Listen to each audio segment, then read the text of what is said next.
Good morning, students. My name is Deepa Garg, your SST subject teacher. Today, I will teach you chapter 18 Political Development. पॉलिटर हमारी राजनीति होती है, तो political development यानी कि राजनीतिक विकास।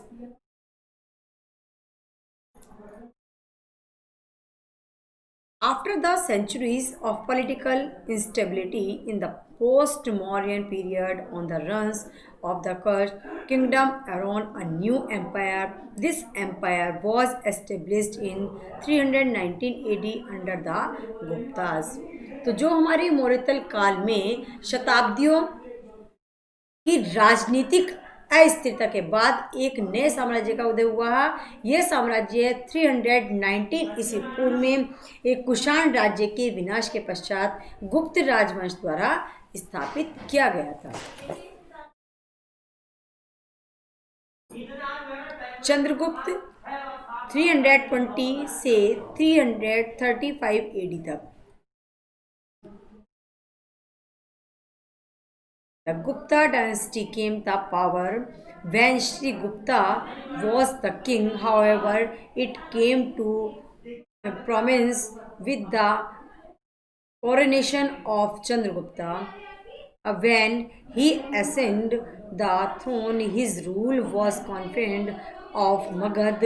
He extended his empire using matrimonial alliance and conquests. He married a Kumar Devi a princess of our Licchavi tribes. तो श्री गुप्त के जो शासन काल के साथ ही गुप्त वंश सत्ता में आई, जबकि इसकी प्रसिद्धि चंद्रगुप्त प्रथम के राज्याभिषेक के साथ हुई थी। जब वह सिंहासन पर बैठे, उनका शासन मगध तक ही सीमित था। उन्होंने अपने साम्राज्य का विस्तार वैवाहिक संबंधों व जीते हुए क्षेत्रों द्वारा किया। उन्होंने लिच्छवी जनजाति की राजकुमारी कुमार देवी से विवाह कर लिया। इस जनजाति ने पड़ोसी क्षेत्रों में इनके साम्राज्य का विस्तार करने में इनकी सहायता की थी। उत्तर प्रदेश, बिहार, त्रिहट व औध इनके साम्राज्य में सम्मिलित हो गए। यह निश्चित नहीं है कि उनका साम्राज्य कितना विस्तृत था, इसके प्रमाण का कोई लिखित अभिलेख नहीं है।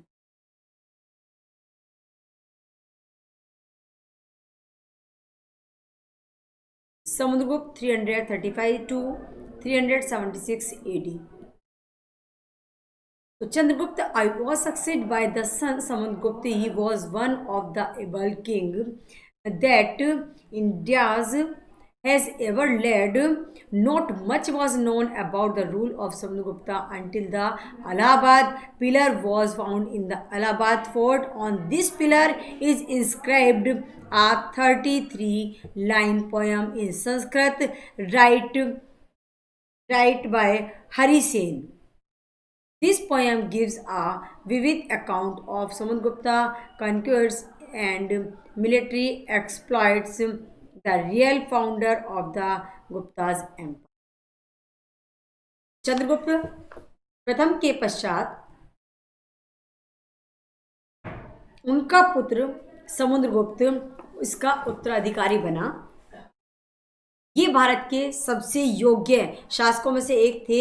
जब तब इलाहाबाद किले में इलाहाबाद स्तंभ नहीं पाया गया था, इनके राज्यकाल में बहुत अधिक जानकारी नहीं थी। इस स्तंभ पर हरिसेन द्वारा संस्कृत में लिखित 33 पंक्तियों की कविता पाई गई है। यह कविता समुद्रगुप्त द्वारा जीते गए युद्ध व सैन्य उपलब्धियों पर प्रकाश डालती है।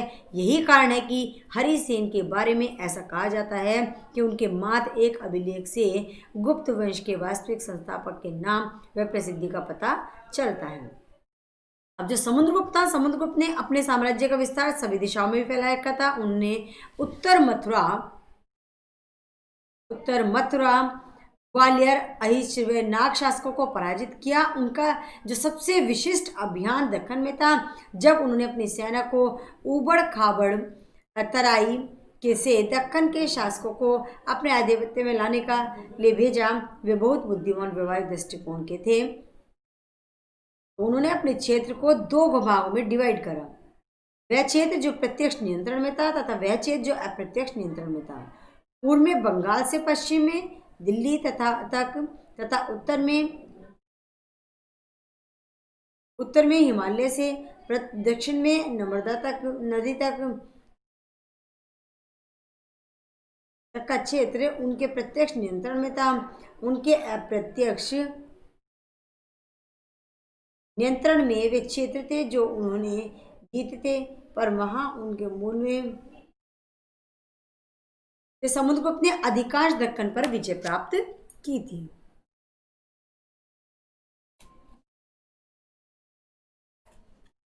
अब जो हमारा ये इसमें आता है संघमित्रा वाला, territories leader under this interacted control, similarly he had sovereignty over the Kamrup, Assam, Samata, modern Bengal and Karatpur Terai region. It was a wise step, else his territories would have enlarged so much that it would become very difficult to control. तो इससे क्या था हमारे, देखो कि अधिकांश क्षेत्रों को अपने अप्रत्यक्ष नियंत्रण में रखा गया। इसी प्रकार उनका आधिपत्य नेपाल, कामरूप, असम, समटाटा जो वर्तमान में बंगाल है तथा करतारपुर तराई क्षेत्र पर था। यह एक बुद्धिमत्तापूर्ण निर्णय था क्योंकि इतने विशाल राज्य पर शासन करना असंभव था। प्रत्येक दिशा में अपने सफल अभियानों के कारण इन्हें भारत का नेपोलियन भी कहा जाता था। तो भारत का नेपोलियन भी कहा जाता था। Samudragupta was also an efficient administrator on the one hand। देखिए समुद्रगुप्त एक कुशल प्रशासक भी थे।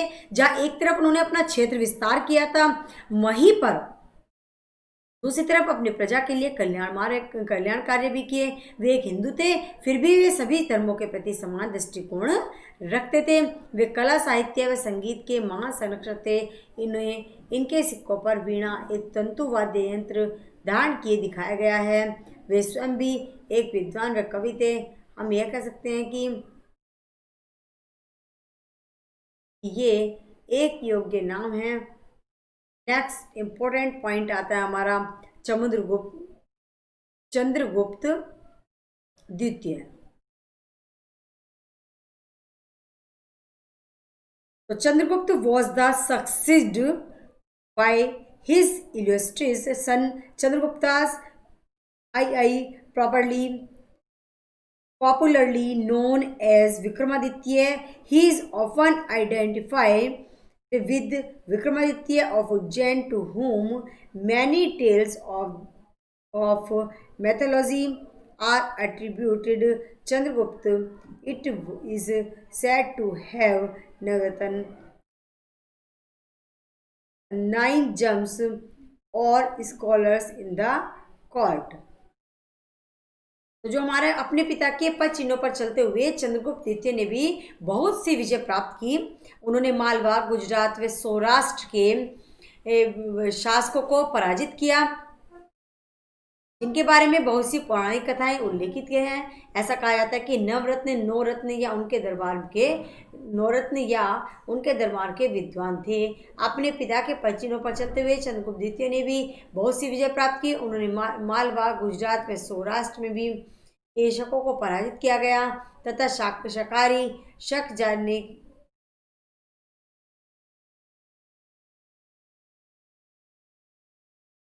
तो इस प्रकार उनका साम्राज्य पूर्व में ब्रह्मपुत्र नदी से चेनाब चंद्रगुप्त द्वितीय भी एक योग्य प्रशासक रहा है। भारत उनके शासन में फला फूला, यही कारण है कि उनका शासनकाल भारत का स्वर्ण युग कहलाता है। वे कला व साहित्य के संरक्षक थे। कालिदास उनके नवरत्नों में से एक थे, जो संस्कृत के एक महान कवि व नाटककार थे। उनके द्वारा बहुत सी सुंदर रचनाएं लिखी गई हैं, जिसमें कौन कौन सी हमारी ये रचनाएं,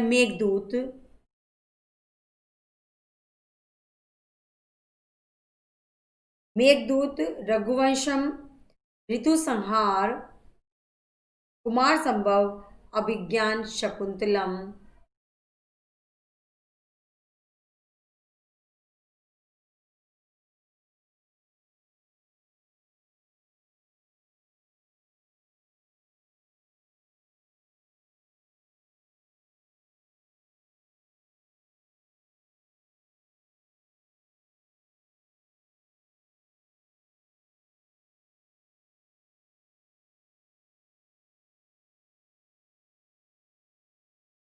इसके साथ ही हम देखते हैं इसमें क्या, कि जो चीनी था, Chinese travelled came to India, तो जो चीनी यात्री थे उन्होंने भारत पर अधिकार करना चाहा।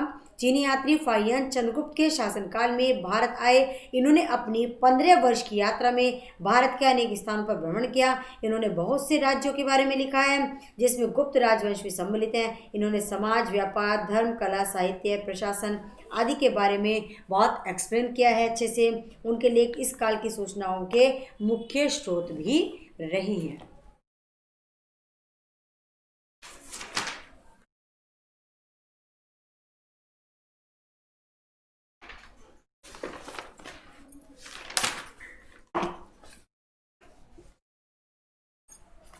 नेक्स्ट इंपॉर्टेंट पॉइंट आता है हमारा लेटर गुप्ता रूल। तो जो Chandragupta, Chandragupta second was succeeded by his son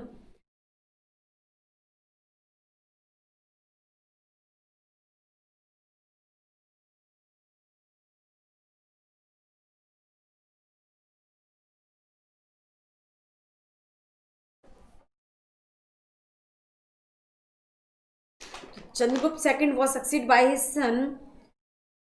सन कुमार गुप्त। तो चंद्रगुप्त द्वितीय के उत्तराधिकारी कुमार गुप्त बने। वे भी एक क्या थे, एक administrative maintain the territories well that he inherited from his father. वे भी एक योग्य शासक थे। उन्होंने मध्य एशिया से एक की क्रूर एवं बर्बर जनजातीय हुणों के आक्रमण को रोका था, जबकि इनके बाद के शासक योग्य व शक्तिशाली नहीं थे। वे हुणों के निरंतर आक्रमणों से कमजोर हो गए। फलस्वरूप गुप्त साम्राज्य टुकड़ों में बट गया और इस प्रकार लगभग 540 ईस्वी में इस भव्य साम्राज्य का पतन हो गया था। नेक्स्ट पॉइंट आता है हमारा द गुप्तास is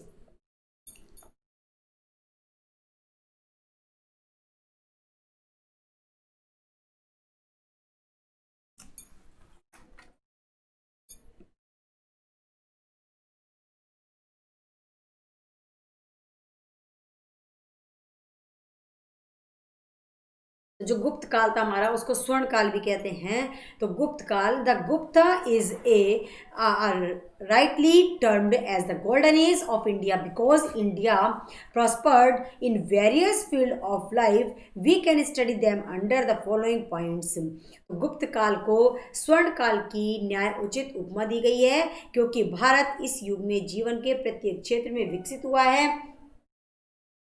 हम निम्न बिंदुओं के अंतर्गत इसका अध्ययन कर सकते हैं। जैसे प्रशासन, नंबर 1 पर आता है हमारा एडमिनिस्ट्रेशन यानी कि प्रशासन। The king was the most powerful and his word was the final authority. He liked to be called by high sounding titles as महाराज अधिराज, राजाओं का यानी कि राजा जिसे कहते हैं सम्राट भी कहा जाता था। He ruled with the help of ministers, वो अपने सभी मंत्रियों की सहायता भी करने को तैयार।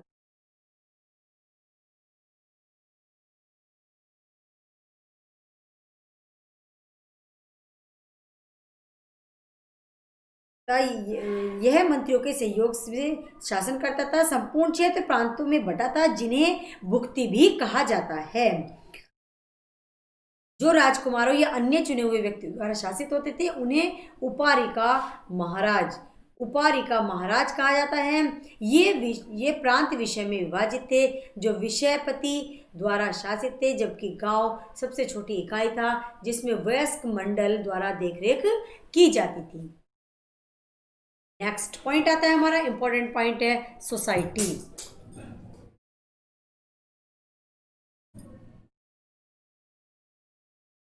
नेक्स्ट पॉइंट आता है हमारा सोसाइटी। अब सोसाइटी क्या है हमारी, ये जिसको कहते हैं हिंदी में समाज। तो Fahien has written that the people were rich and prosperous. Charity was abundant as temples, hospitals and inns were built by charity. तो जो समाज था, फाहियन ने लिखा है कि प्रजा सुखी व समृद्ध थी।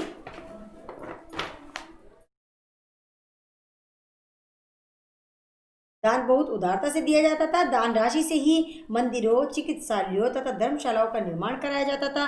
लोग कानून का पालन करने वाले, शाकाहारी व ईमानदार थे। चांडाल जाति के लोग नगर के बाहर रहते थे और उन्हें अछूत समझा जाता था क्योंकि वे मांसाहारी थे। बाकी अन्य लोग सामंजस्य से रहते थे। नेक्स्ट इंपॉर्टेंट पॉइंट आता है हमारा science and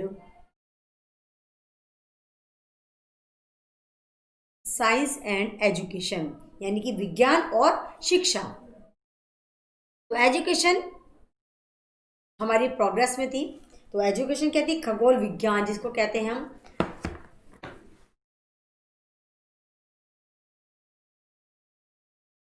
education progressed as the field of astronomy, mathematician and astrology got influence Aryabhata the great astronomer and mathematician। तो जो हमारा खगोल विज्ञान, गणित शास्त्र, एस्ट्रोनॉमर कहते हैं खगोल विज्ञान को, गणित शास्त्र तथा ज्योतिष शास्त्र के क्षेत्रों को प्रोत्साहन मिला था, जिससे शिक्षा विकसित हुई। महान खगोल शास्त्री तथा गणितज्ञ आर्यभट्ट इसी काल के थे। इससे नेक्स्ट हमारे आते हैं जो वो आते हैं ब्रह्मगुप्त, बाणभट्ट तथा धनवंतरी सम्मिलित थे। दशलोक पद्धति का विकास इसी काल में हुआ था। मेहरौली का लौह स्तंभ दिल्ली में इस काल की उस तकनीक का एक जीवंत प्रमाण है। इस स्तंभ पर आज इतने वर्षों बाद भी जंग नहीं लगी है। ये इसी चीज की प्रमाणिकता है हमारी।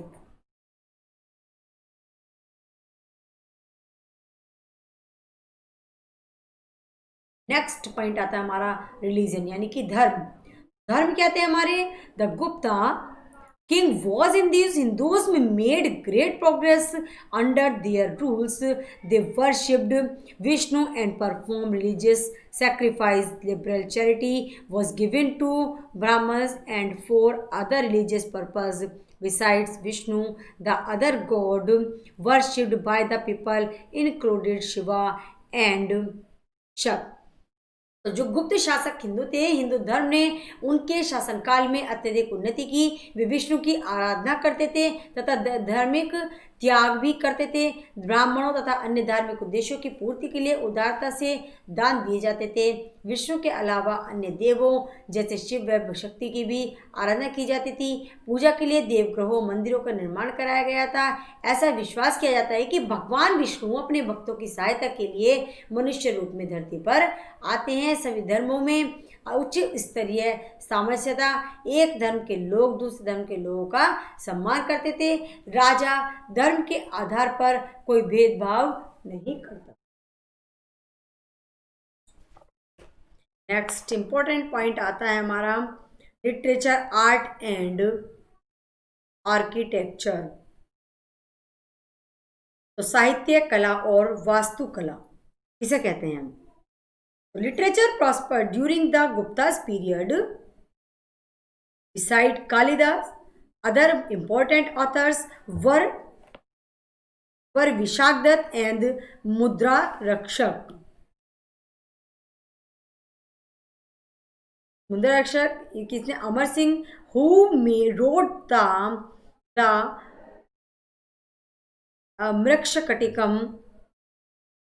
मृक्षकटिकम।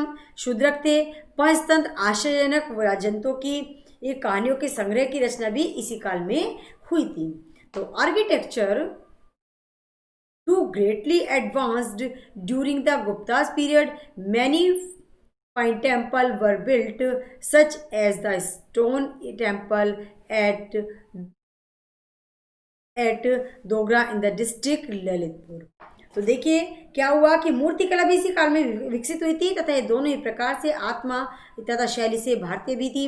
गांधार कला पद्धति का अंत भी बड़ी संख्या में हुआ था।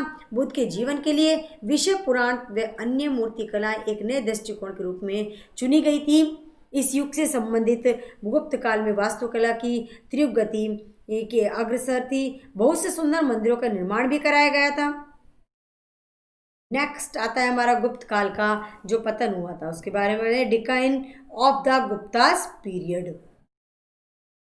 The greatly Gupta king were able and strong but the latter king were not so. Moreover granting of land gradually transferred into revolt to other regions that contributed to the decline of the Gupta's period included the frequent attacks by the Huns and the Buddhist teaching. The king followed Buddhism and स्ट्रम्ड। तो जो पूर्व गुप्त शासक मजबूत साहसी व योग्य थे, लेकिन उत्तर शासक उतने योग्य नहीं थे और बौद्ध धर्म के प्रभाव में शासकों ने युद्ध करना बंद कर दिया था, जिसके परिणाम स्वरूप सेना कमजोर हो गई थी। तो स्टूडेंट्स, आज के इस पीरियड में यही अपनी वीडियो को स्टॉप करते हैं। Thank you. आपको ये अच्छे से वीडियो को वॉच करना है और चैप्टर को रीड करना है। Thank you everyone.